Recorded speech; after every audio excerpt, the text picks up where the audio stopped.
o estado de quase ininteligibilidade fiscal que nós criamos acaba por propiciar dois fenómenos que me parecem ser graves. O primeiro é a corrupção, porque, como é óbvio, tudo o que não é claro do ponto de vista legislativo permite criar zonas cinzentas, e esta corrupção nasce de dois tipos de protagonistas. Aqueles que têm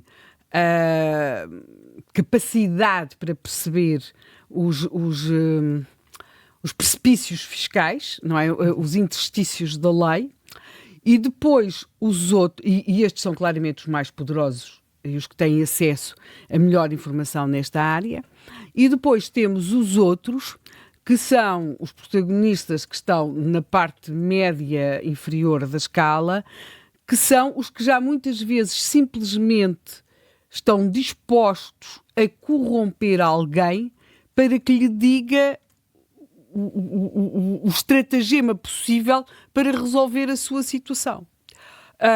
E depois temos aqui um outro fator que também não é despiciando nesta parte, e que é a justiça fiscal. É uma das menos conhecidas. Nós discutimos muito o que são as medidas tomadas, sobretudo nos tribunais cíveis, não é? Às vezes também nos criminais. Prestamos muito pouca atenção à justiça fiscal. Muitas vezes não temos sequer a noção de como é que são constituídos os tribunais na área fiscal, que não tem, estamos cheios de garantias nos outros tribunais, por exemplo, mas quando um cidadão resolve confrontar a justiça fiscal, ou um cidadão singular, ou pessoa coletiva, é preciso, e aí vale para todos, é preciso estar muito convicto da sua razão. Portanto, ou está desesperado porque foi apanhado numa falcatrua tremenda e não lhe resta mais nada, ou então, se resolve enfrentar a justiça fiscal, é porque está mesmo convicto da sua razão, porque vai enfrentar uma justiça muito enviesada, porque a composição destes tribunais é muito diferente da dos outros, não é? Nós não chegamos ali pleno, não se chega ali na presunção de que se é inocente. Chega-se ali na... O Pedro Brinca está a confirmar, a assinar que sim. Chega-se ali na presunção de que se é culpado, não é? Claro. E este pacote de medidas contra a corrupção não me parece que vá mexer muito nisso. Pois, exato. Principalmente a questão do resto dos bens poder ser feito com base em suspeitas. Sim, e antes do julgamento. De haver o julgamento, que até eu não sou jurista, mas quer dizer... Porque assim, como a justiça funciona, como a justiça demora muito tempo a funcionar, o que se faz é ir retirando ainda mais direitos às pessoas nesta área. Ou seja, em vez de se procurar pôr a justiça a funcionar bem, compare-se o caso Madoff nos Estados Unidos aqui com os nossos processos. As pessoas já estão encerradas, os casos já estão encerrados, já cumpriram penas, quem havia para cumprir, eles já morreram, tudo, não é? E aqui, como esta justiça é extremamente morosa, o que se faz, porque não são 850 dias, nós temos processos absolutamente comuns que andam há 13, 14, 15, 16 anos. Isto não é justiça de modo algum, não é? E isto é profundamente injusto.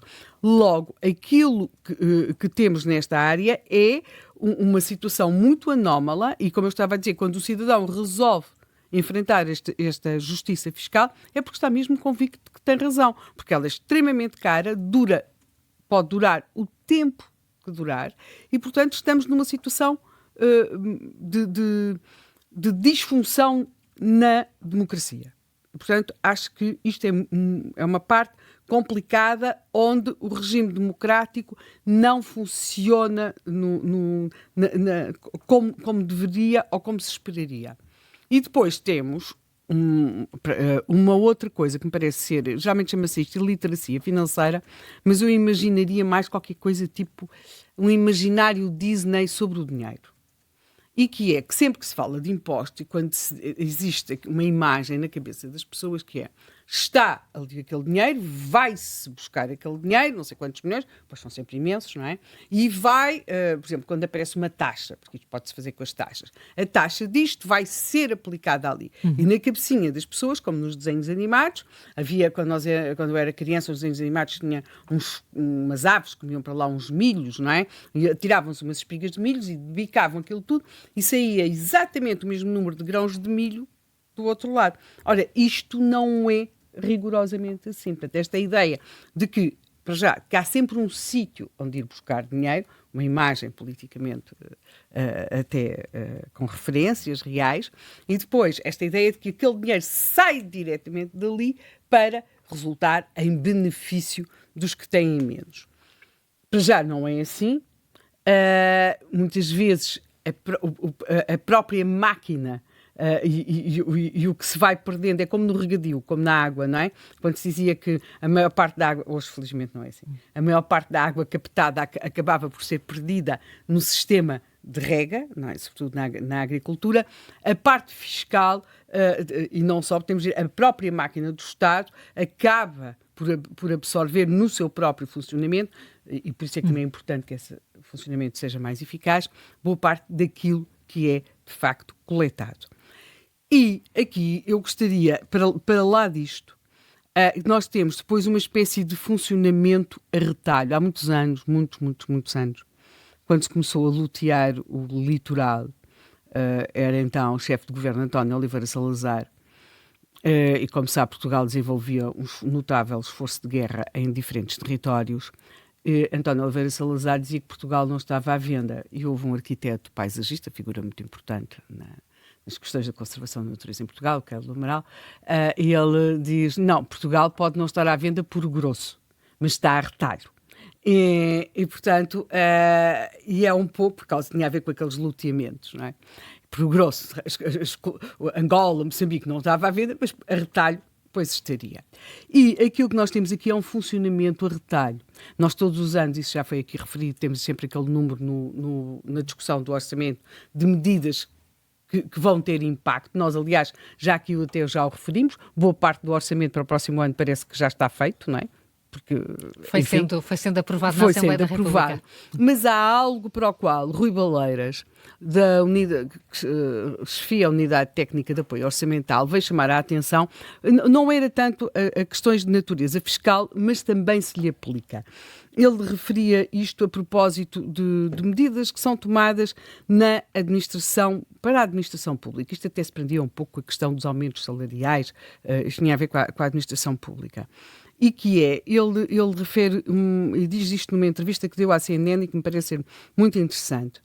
Ele diz, já tenho alertado para aquilo que é uma característica negativa da política económica em Portugal, que não é de agora, tem décadas, que é a ausência de fundamentação técnica e previsão de impactos económicos, sejam os impactos nas contas públicas, seja nos beneficiários. E depois ele dá o exemplo, avança-se com medidas, por exemplo, 80 milhões de euros por ano. Mas não se vai avaliar qual é o impacto real nos alegados beneficiários que essa medida teve. Porque essa medida tem um grande impacto orçamental, logo tem um grande impacto para o contribuinte. Porque para se poderem afetar 400, 500, 600, 700 milhões, esse dinheiro tem de vir de algum lado, não é? E, portanto, uma medida com um grande impacto para o contribuinte pode não ter um impacto significativo para o beneficiário, que se pretendeu de facto ajudar. Nós podemos neste momento discutir, e aqui o impacto é sem dúvida significativo para alguns beneficiários, mas a questão da medida das SCUTs, a isenção, quer dizer, é preciso estar no grau zero da literacia financeira para se achar que uma coisa pode não ter custos, que uma via pode não ter custos, que algo não tem custos, mas quem é que pagava? Quer dizer, talvez só o Papa Francisco conseguisse falar com Deus que ele nos pagasse, porque não estou a ver a possibilidade de haver uma via rápida sem custos. Pronto, mas já comecemos por essa loucura. Mas agora, será que, por exemplo, é suficientemente positivo para os beneficiários desta isenção o impacto que o fim da cobrança nas SCUTs vai ter para o contribuinte? Este é um dos casos. E, portanto, eles têm esta questão de se o beneficiário é de facto beneficiado e se é beneficiado na proporção em que se imagina. Porque impacto para o contribuinte, esse existe, não é? Portanto, temos de avaliar não apenas o impacto para o beneficiário, mas também o impacto para o contribuinte. E depois, não se faz, isto estou a falar no imediato, e muitas vezes não se faz sequer a médio e longo prazo uma avaliação das medidas que foram tomadas. E aí, do ponto de vista fiscal, há muitas medidas que acabam, por a médio prazo, provocarem distorções fiscais. Porque aquilo que parece muito bonito no PowerPoint, quer dizer, é quase que uma causa-consequência, a médio prazo, e eu aqui já tentei explicar que a consequência às vezes não é bem aquela... E no caso do IRS jovem isso pode acontecer?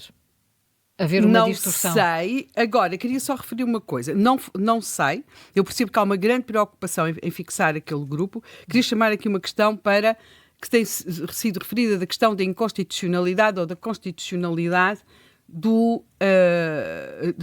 estar a trabalhar para um grupo etariamente muito circunscrito. Então, eu percebo o raciocínio, mas então vamos para tudo. Nós temos amnistias para jovens, temos programas de habitação para jovens, nós até temos ministérios e ministros para jovens, o que é extraordinário, porque nós somos um país... Eu percebo que precisamos imenso de fixar os jovens, mas ninguém fala dos velhos, não é? E logo, quer dizer, nós temos, porque muitas vezes aquilo a que se tem chamado, e agora circunscrevendo aqui à questão da fiscalidade, a política fiscal é de alguma forma sempre discriminatória. Ou seja, ela trabalha e discrimina cidadãos, mas com um objetivo, que é procurar diminuir as desigualdades entre esses cidadãos ou situações de fragilidade ou por qualquer outra razão. Ou seja, os governos têm usado muito a política fiscal para conseguirem resultados do ponto de vista social. Mas essas medidas discriminatórias têm de ser entendidas pela sociedade como justas, porque só sendo vistas pelas sociedades como justas, e daí que se tenha a ter em conta fenómenos como a fadiga fiscal ou quase que o termo ditadura fiscal, porque se nós formos ver a construção dos nossos Estados modernos, foi acompanhada durante largo tempo, e já anteriormente, no antigo regime, por revoltas contra a fiscalidade. Quando nós vamos ver o que são as revoltas... Maria da Fonte. A Maria da Fonte. Nós, em Portugal, temos... Então, o norte do país são revoltas sobre revoltas. Nós temos a revolta da batata, a revolta da água-pé, a revolta do papel selado, a revolta das rocas do linho. Sim. Portanto, sempre que acontecia a imaginação dos governantes de lançar mais uma taxa, víamos a revolta contra o real d'água, não é? Que terá estado na causa que leva, em boa parte, às revoltas pré-1640, não é? Era preciso cobrar impostos em Portugal, não é? E vai o real d'água e, portanto, vai levar depois a uma insurgência no Alentejo, uma Manuelinha e tudo isso. Portanto, as sociedades têm de percepcionar os impostos como justos, para que, antigamente, revoltavam-se. Agora, nós temos, aliás, neste momento, uma revolta no Quénia, não é? Por questões fiscais. As pessoas estão na rua. Nas nossas sociedades aqui mais democráticas, ou mais estabilizadas, bem, também tem dias, não é? Pronto, tendo em conta que vai por essa Europa fora. Mas, por exemplo, a questão da tributação verde não pode ser desligada de muitas destes frenesis eleitorais que estão a ser vividos, porque não foi percepcionado como justo pelo cidadão. Portanto, não sei para a rua queimar coisas. Bem, os franceses queimaram para lá uns pneus, como se eu costumo. Mas temos de entender, a fiscalidade é um assunto muito sério nas democracias. Logo, este trabalhar a retalho, não é? Não por grosso, mas a retalho, acaba por criar uma manta ininteligível em que os objetivos do legislador, que podem ter sido os melhores, não são avaliados nos seus resultados no curto, no médio ou no longo prazo. Porque o que se faz de imediato é produzir mais uma parafernália de medidas avulsas para conseguir os mesmíssimos resultados. Portanto, não existe essa capacidade de olhar para esta parte da sociedade, para os impostos, como algo que tem de ser pensado politicamente. Porque nós, quando pensamos em impostos politicamente, é sempre só naquilo que a esquerda quer ir buscar impostos aos ricos. Quer dizer, se nós tivéssemos todos os ricos que a esquerda acha que temos, depois seria uma coisa absolutamente maravilhosa, não é? E, portanto, que há sempre um sítio onde ir buscar dinheiro. A questão é muito mais complexa e passa muito por a própria estrutura do Estado democrático. Agora, e apenas para acabar, não é? Quer dizer, nós vemos, quer dizer, nós estamos aqui a queixar, mas quem assistiu ao último debate, ao último, e penso assim, o único relevante, dos candidatos nas eleições francesas, percebe como a fiscalidade se tornou uma espécie de papel em branco onde cada um escreve o que quer agora, sobretudo na parte do diminuir a cobrança de impostos. E presta-se às maiores demagogias. Portanto, eu acho que temos mesmo de trocar umas ideias sobre este assunto, porque podemos acabar a ter surpresas muito, muito desagradáveis.